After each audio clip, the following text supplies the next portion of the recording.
Crunchyroll really called this clip Rizmaster Shido, didn't they?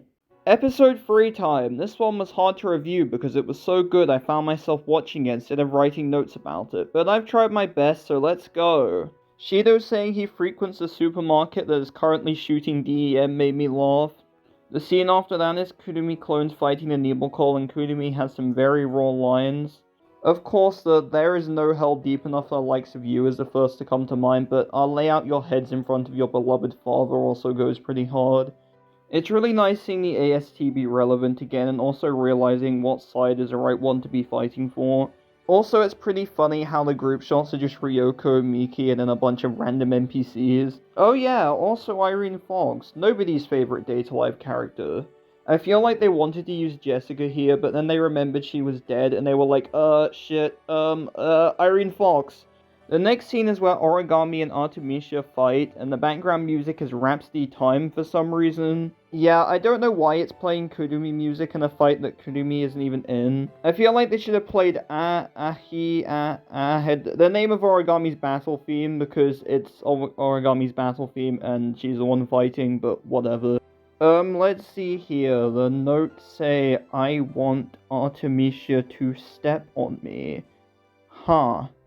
Okay, let's just move on past that. While we are talking about fight scenes, I might as well bring up the elephant in the room being the CGI and a lack of limited astral dresses caused by it. So, if you don't know, in the previous seasons of Data Live, the spirits would use less powerful versions of the astral dresses after they were sealed called limited astral dresses. In Season 4, however, they decided to use 3D models for the fight scenes, and so because of that they had to remove the limited astral dresses to avoid making multiple models for the characters. This is also kind of funny in Season 5 specifically, because there's an image on one of the first pages of Volume 17 that clearly shows the limited astral dresses. So with that explanation over, you can see why I'm kind of disappointed that the limited astral dresses are gone.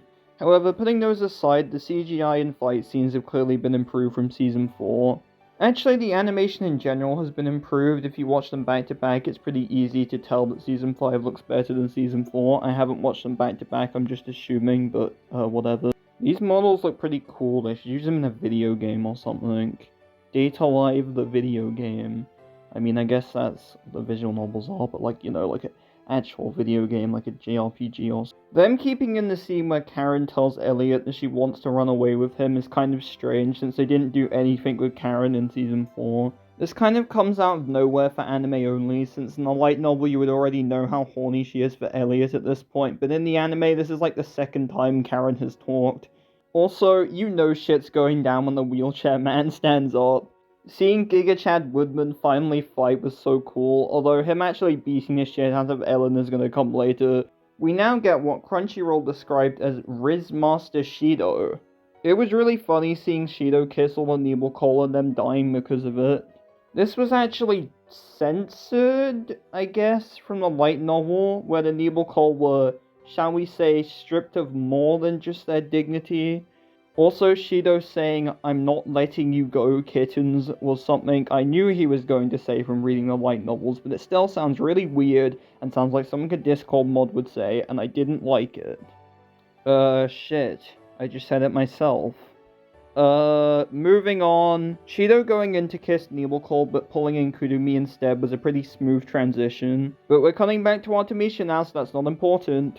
It's kind of sad that Miki didn't get any lines here talking to Artemisia, both in the anime and in the light novel, since they're friends. I feel like there should have been a conversation of Miki trying to convince Artemisia to join her, only to realize she's basically a completely different person now due to brainwashing.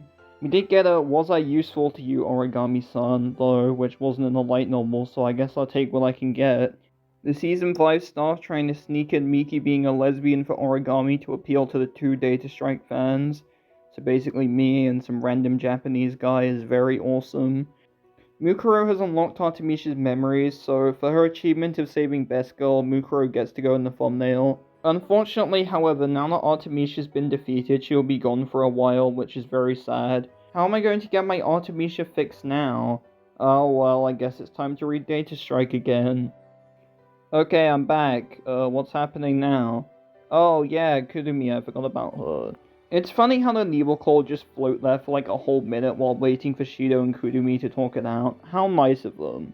At some point I want to make a full video on how I think time travel works in Data Live because it's really weird and interesting. But for now, just know that Shido definitely can't do what he told Kurumi he would do, and Kurumi also probably can't kill the Spirit of Origin in the past. And yeah, as Shido said, if Kurumi does succeed and she does kill the Spirit of Origin in the past, then she and Shido would never have met, and that would be very sad. Something kind of random, but Shido saying he's the only one in the world who's changed history is kind of dumb, because he doesn't know that. Some random guy could have just changed it, but nobody knew, because, well, it changed. Nebuchad's fusion form is really boring. It just looks like some random generic DEM wizard. Eye Patch Kurumi, no! I mean, whatever. She had major death flags anyway, and also I read the light novel, so I knew this was coming. And also something else happens later, which I will not say, so it didn't really faze me. Although, Eye Patch Kurumi telling the real Kurumi in her dying breath to be honest with her feelings was really cute, and it certainly had an impact since after this Kurumi let Shido seal her, Kurumi got Kurumi'd. I was waiting for this scene to be adapted. The way it was described in the light novel was so disgusting, I couldn't wait for it to be animated. So, is Kurumi dead? Unfortunately, you're going to have to keep watching to find out. And even more unfortunately, the next episode is a flashback episode, so this cliffhanger will be for 2 weeks instead of just 1.